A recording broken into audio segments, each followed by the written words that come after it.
Trust me friends, আমার পক্ষে না এই ওয়েট লস চ্যালেঞ্জ করা একদমই পসিবল না। হুদ্দাই একটা চ্যালেঞ্জ নিয়ে বসে আছি। কেন বলছি এই কথা? কারণ আমার মার জন্য। আমার মা যখনই শুনে আমি কোনো ডায়েটে গেছি বা ডায়েট করব, সে এত ডেলিশিয়াস খাবার রান্না করে যেটা বলার বাইরে।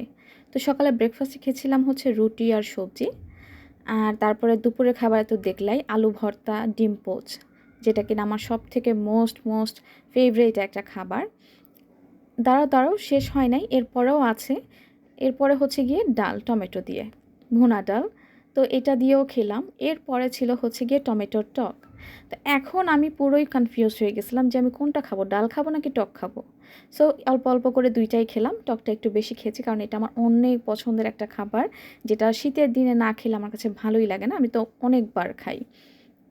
তারপরে হচ্ছে গিয়ে সন্ধ্যাবেলা আবার চিতই পিঠা নিয়ে আসছে। সাথে ছিল ধনিয়া পাতা ভর্তা, লাল মরিচ ভর্তা, সরিষা ভর্তা আর চা। তো এত কিছু খেলে একটা মানুষ কিভাবে ডায়েট করে তোমরাই বলো। সো ভিডিওটি ভালো লাগলে লাইক করে দিও, শেয়ার করো, সাবস্ক্রাইব করো, ফলো করো। নেক্সট ব্লগে দেখা হচ্ছে, বাই বাই।